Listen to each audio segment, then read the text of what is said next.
Il était une fois dans un royaume lointain, un redoutable hybride mi-démon mi-dragon nommé Dragnor. Sa peau était noire comme la nuit, ses yeux rouges et son corps marqué de cicatrices des nombreux combats qu'il avait livrés. Dragnor était le chef impitoyable de son clan, craint et respecté par tous.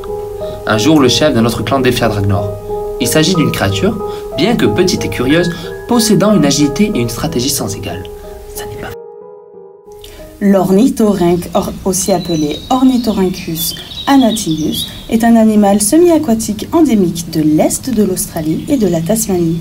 Le saviez-vous? Il est l'une des 5 espèces de l'ordre des monotrèmes. Ce sont les seuls à pondre des œufs au lieu de donner naissance à des petits complètement formés. Les 4 autres espèces sont des échnidés.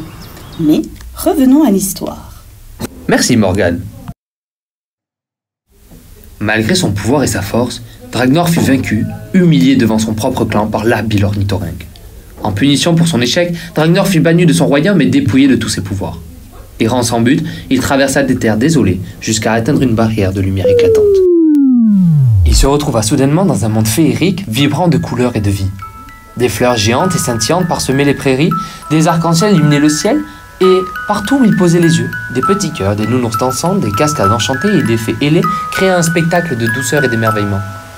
Parmi ces merveilles, de petits nains occupés à chanter et à danser semblaient lui sourire avec bienveillance. Dragnor, désemparé et furieux, n'avait qu'une seule pensée en tête, retrouver ses pouvoirs et retourner chez lui pour se venger. Alors qu'il fit la rencontre d'une figure radieuse et majestueuse, la reine des fées, elle flottait gracieusement devant lui, ses ailes chatoyantes illuminant son visage bienveillant.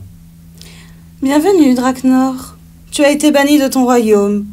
Mais ici, tu découvriras que la véritable force ne réside pas dans la brutalité, mais dans la compassion et dans la sagesse. Dragnor, bien que réticent, savait qu'il devait écouter la reine des fées pour espérer regagner ses pouvoirs.